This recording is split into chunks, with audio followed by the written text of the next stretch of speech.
Hello students, good morning. आज की video में हम प्रकाश संश्लेषण का टॉपिक है उसको क्लियर करेंगे। जो प्रकाश संश्लेषण है या फोटोसिंथेसिस, तो ये भी दो शब्दों से मिलकर बना, फोटो और सिंथेसिस। तो फोटो मीन्स क्या हो गया, प्रकाश, और सिंथेसिस मीन्स संश्लेषण। तो प्रकाश में क्या होना, संश्लेषण, और संश्लेषण का मतलब क्या होता है,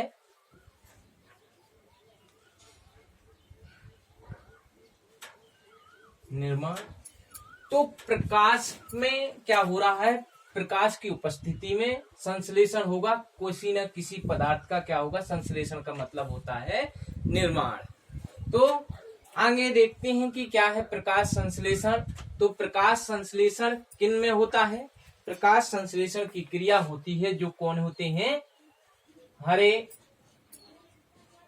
पेड़,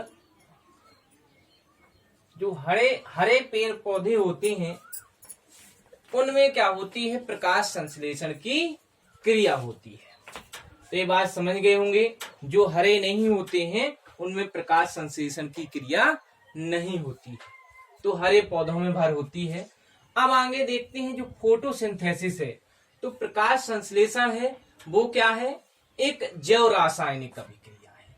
जैव रासायनिक अभिक्रिया क्यों कहती है, क्योंकि ये जीवधारियों में होती है। जैव का मतलब जीव, तो जैव रासायनिक अभिक्रिया होती है। तो प्रकाश संश्लेषण एक जैव रासायनिक अभिक्रिया है जिसमें क्या होता है, जिसमें हरे पेड़ पौधे क्या करते हैं, जो हरे पेड़ पौधे हैं तो उनके हरे भाग वातावरण से कार्बन डाइऑक्साइड को ग्रहण करते हैं रंध्रों के माध्यम से, और जड़ों से जल का अवशोषण करते हैं। तो कहां से, वातावरण से कार्बन डाइऑक्साइड ली गई है और जड़ों के द्वारा जलाया। अब जो सनलाइट है, सनलाइट और क्लोरोफिल या पर्णहरिम की उपस्थिति में किसका निर्माण होता है, ग्लूकोज का निर्माण होता है तथा जल बनता है, और साथ ही सह उत्पाद के रूप में क्या प्राप्त होती है, ऑक्सीजन गैस प्राप्त होती है, निकलती है या मुक्त होती है। तो इस प्रकार से क्या है, प्रकाश संश्लेषण की क्रिया में किसका निर्माण होता है, ग्लूकोज का निर्माण होता है और ऑक्सीजन गैस बनती है या पौधे छोड़ते हैं, निकलती है। तो इस प्रकार से हो जाती है। तो इसकी हम एक परिभाषा कैसे लिखेंगे, सीधे हमें लिखना है तो लिखेंगे प्रकाश संश्लेषण एक जैव रासायनिक अभिक्रिया है जिसमें हरे पेड़ पौधे वातावरण से कार्बन डाइऑक्साइड को ग्रहण करके तथा जड़ों द्वारा जल को अवशोषण करके प्रकाश तथा पर्णहरिम की उपस्थिति में ग्लूकोज का निर्माण करते हैं तथा साथ ही सह उत्पाद के रूप में ऑक्सीजन गैस मुक्त करते हैं।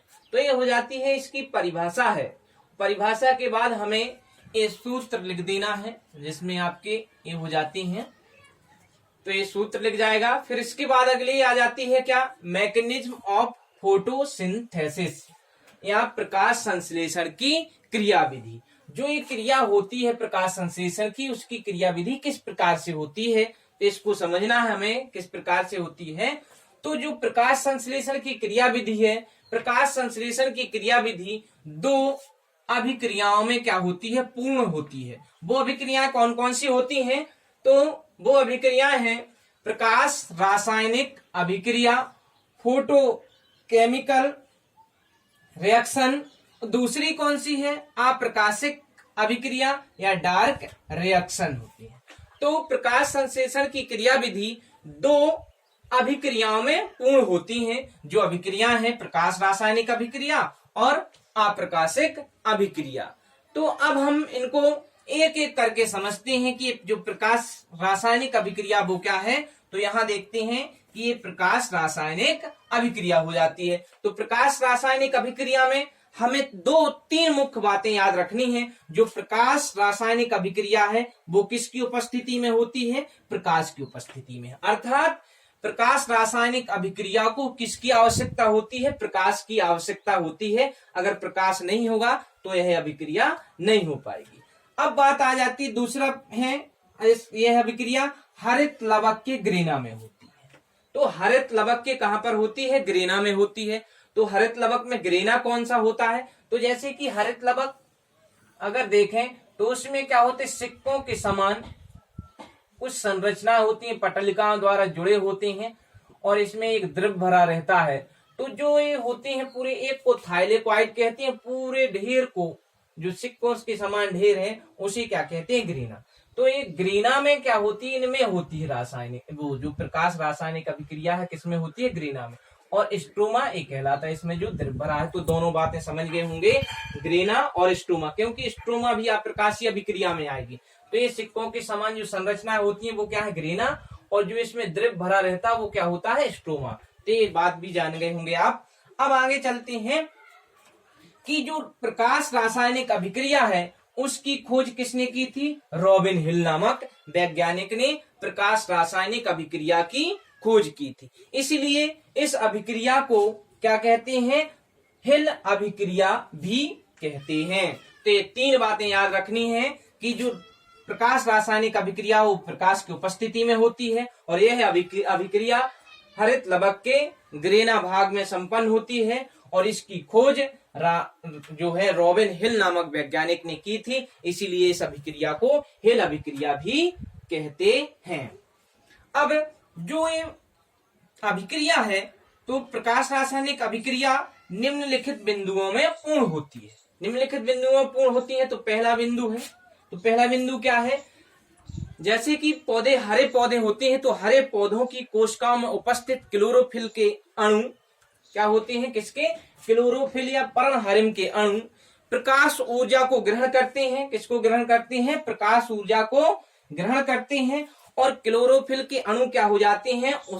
उत्तेजित हो जाते हैं और उत्तेजित होकर के किसका उत्सर्जन करते हैं? इलेक्ट्रॉनों का उत्सर्जन करते हैं। किनका उत्सर्जन होता है? इलेक्ट्रॉनों को। तो एक बार फिर से देख लेते हैं क्या कि हरे पेड़ पौधों की कोशिकाओं में उपस्थित हरित लवक, देखें हरे पेड़ पौधों की कोशिकाओं में उपस्थित हरित लवक में क्लोरोफिल के अणु प्रकाश ऊर्जा को ग्रहण करते हैं और इलेक्ट्रॉनों का क्या करते हैं? उत्सर्जन करने लगते हैं। सक्रिय होकर के इलेक्ट्रॉनों का उत्सर्जन करने लगते हैं और उत्सर्जित इलेक्ट्रॉन होते हैं जो आपकी उनमें ऊर्जा, उनकी ऊर्जा क्या होती? एडीपी होती है। तो वो किसमें? एक फॉस्फेट समूह जुड़ जाता है और वो जो इलेक्ट्रॉनों में ऊर्जा थी इसको एडीपी से जोड़ने में क्या करती है? सहायता करती है और एडीपी से क्या बन जाता है? एटीपी बन जाता है और जल का अणु मुक्त हो जाता है। तो जो ऊर्जा इलेक्ट्रॉन में संचित वो किसमें उपयोग हो जाती है? एडीपी में हो जाती है इसका उपयोग और एडीपी से क्या बन जाते हैं? एटीपी। ये क्या होते हैं? एडीपी और एटीपी। तो एडीपी के यहाँ साइड में देखें एडीपी, तो एडिनोसिन डाइफॉस्फेट और एडिनोसिन ट्राइफॉस्फेट। तो ये क्या होते हैं? ये ऊर्जा इनमें संचित रहती है। तो जो एटीपी है, एटीपी को क्या कहते हैं? ऊर्जा का सिक्का भी कहते हैं। तो जो एडीपी है, एक और होता है एएमपी, तो एडिनोसिन मोनोफॉस्फेट। तो इसमें ऊर्जा कम, इससे अधिक एडीपी में होती है और उससे अधिक एटीपी में पाई जाती है। तो एटीपी को ऊर्जा का क्या कहते हैं? सिक्का भी कहते हैं।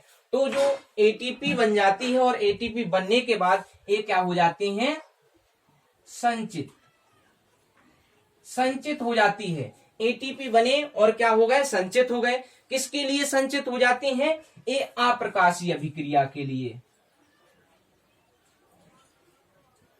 जो अप्रकाशीय अभिक्रिया है या अप्रकाशिक अभिक्रिया है उसके लिए क्या हो जाते हैं? संचित हो जाते हैं, क्योंकि इनकी एटीपी का उपयोग कहाँ होता है? अप्रकाशीय अभिक्रिया में हो जाता है, इसलिए संचित हो जाते हैं। दूसरा बिंदु आ जाता है कि जो दूसरा बिंदु है तो दूसरी बिंदु में क्या होता है? जो जल का अणु है उसका क्या होता है? अपघटन होता है। तो जल के अणु किसमें अपघटित होते हैं? तो जल का अणु हाइड्रोजन आयन और हाइड्रोक्सिल आयन में क्या हो जाता है? अपघटन हो जाता है। तो दूसरे बिंदु में क्या होता है?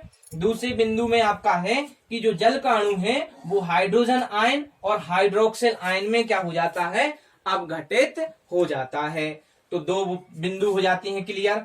अब तीसरा बिंदु आ जाता है, जो आपका क्या हाइड्रोक्सिल आयन है, वो हाइड्रोक्सिल आयन संघनन होकर के किसमें, जल तथा ऑक्सीजन क्या करता है, मुक्त करता है और इसमें इलेक्ट्रॉन निकलते हैं। तो हाइड्रोजन जो आयन है, हाइड्रोक्सिल आयन है, जो हाइड्रोक्सिल आयन क्या होता है, का संघनन होता है और जल का अणु और ऑक्सीजन मुक्त करते हैं और इलेक्ट्रॉन भी इसमें निकलते हैं। तो इस प्रकार से जो यहाँ पर क्या है, जल के अणु के अपघटन में क्या बना था, हाइड्रोक्सिल आयन बना था, उसका भी संघनन होता है और क्या बनता है, जल और ऑक्सीजन।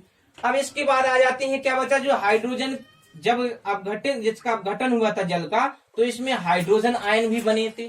तो अब अगले बिंदु में आ जाती हैं, जो ये हाइड्रोजन है, यहाँ पर क्या है, हाइड्रोजन आयन है, वो हाइड्रोजन आयन NADP के साथ जुड़ जाता है और क्या बनाता है, 2, यहाँ पर क्या है 4 है, तो यहाँ भी क्या होगा 4, तो यहाँ पर 2 NADP और H2, इसमें जो आपके हाइड्रोजन आयन है वो NADP के साथ जुड़ जाते हैं, तो NADP इंटू H2 का निर्माण करते हैं। तो इस प्रकार से ये बन जाते हैं।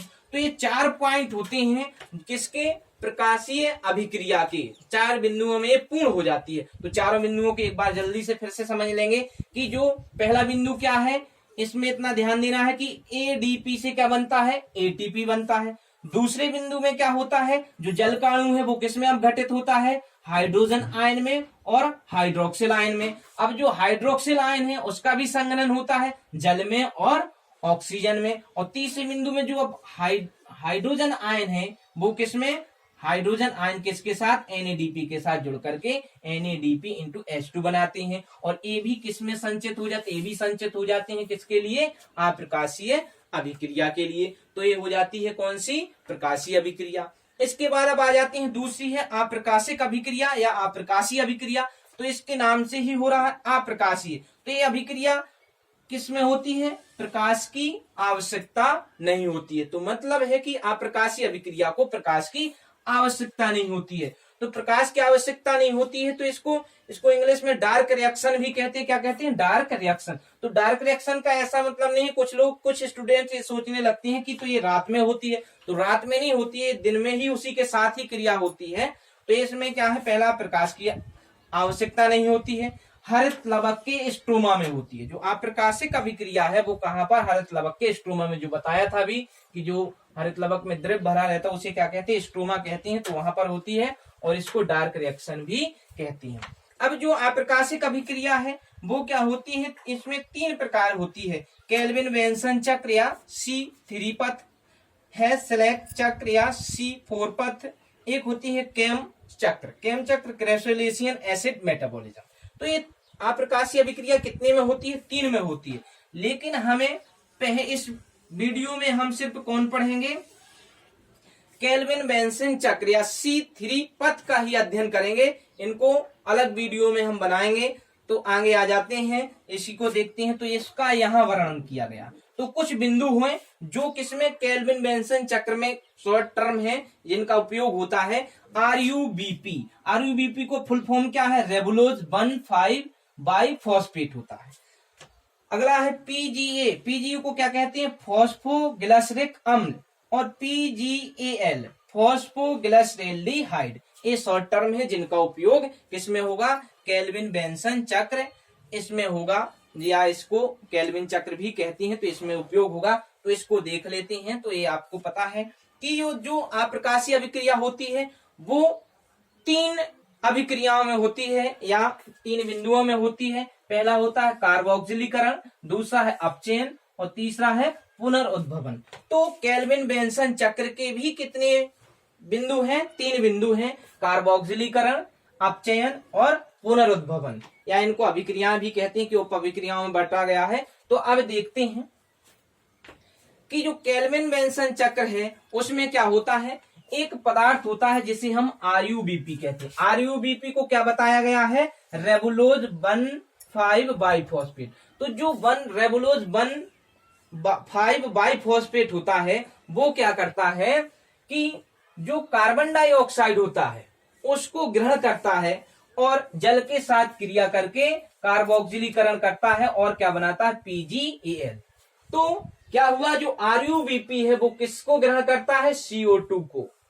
जो CO2 को ग्रहण करके क्या बनाता है, PgAl। PgAl को क्या कहते हैं, फॉस्फोग्लिसरिक अम्ल। और इसमें कितने होती है, 3 कार्बन होती है। कार्बन की संख्या कितनी होती है, 3 कार्बन होती है। तो बात यहीं पर आ जाती है, C पथ क्यों कहा गया है, क्योंकि इसका ये प्रथम उत्पाद है। किसके बाद, कार्बन डाइऑक्साइड को RuBp ने जब ग्रहण किया और ग्रहण करने के बाद कौन सा उत्पाद बना, PgAl। और PgAl में कार्बन की संख्या कितनी होती है, 3।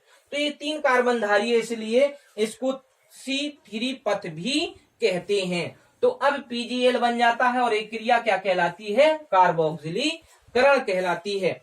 अब PgAl है वो क्या होता है, इसका अपचयन होता है।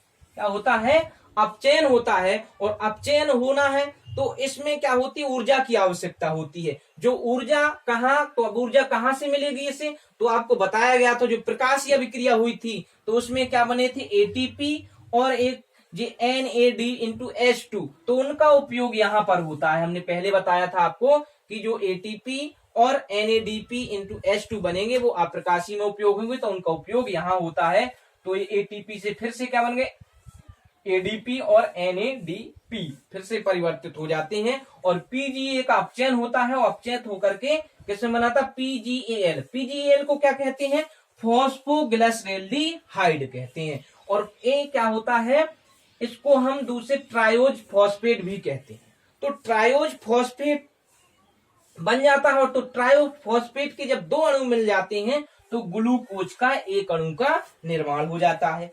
अब PgAl क्या होता है, इसमें ट्रायोज बनने के बाद कुछ पदार्थ बचता है। जो पदार्थ शेष बचा वो फिर से क्या हो जाता है, RuBp में क्या होता है, RuBp में फिर से कन्वर्ट हो जाता है। तो इस क्रिया को क्या कहते हैं, पुनरुद्भवन कहते हैं या रीजनरेशन कहते हैं। तो इसमें भी ATP का उपयोग होता है और ADP बनते हैं और जो पदार्थ बचा था वो फिर से RuBp में बन जाता है। तो ये क्रिया साइक्लिक हो रही है। कहां से शुरू हुई थी, RuBp से शुरू हुई थी। तो RuBp बना था, RuBp से क्या बना था, PgAl। PgAl से क्या बना था, PgA। यहाँ पर RuBp से क्या बना था, PgA बना था, L नहीं, PgA बना। PgA से क्या बना, PgAl बना। और PgAl जो ट्रायोज है उससे ग्लूकोज बन गया, कुछ शेष पदार्थ बचा तो फिर से कहां बन गया, क्या बन गया, RuBp बन गया। तो इस प्रकार से ये क्रिया क्या हो जाती है, साइक्लिक हो जाती है। कि क्योंकि ये क्यों बना है, अब दूसरे अणु को फिर से इसी प्रकार से कार्बन डाइऑक्साइड को ग्रहण करेंगे तो एक साइकिल में चलती रहती है। तो इस क्रिया को हम इसीलिए क्या कहते हैं, चक्र के रूप में चलती है। तो अब समझ में आ गया होगा, इसको खोज किसने की थी, केल्विन बेंसन नामक वैज्ञानिक ने की थी, इसलिए इसे केल्विन बेंसन चक्र भी कहते हैं या केल्विन चक्र भी कहते हैं, C3 पथ भी कहते हैं। C3 पथ क्यों कहते हैं, इसको आपको पता भी चल गया क्यों कहते हैं, क्योंकि जो RuBp है वो किसको, कार्बन डाइऑक्साइड को ग्रहण करने के बाद जब PgA बनता है तो उसमें कार्बन की संख्या कितनी होती है, 3 होती है। तो आज के वीडियो में हम क्या पढ़ेंगे, इतना ही अध्ययन करेंगे। अब नेक्स्ट वीडियो में हम ये हैश-स्लेश चक्र, C4 पथ या कैम पौधों का अध्ययन करेंगे। आज के लिए इतना ही, धन्यवाद।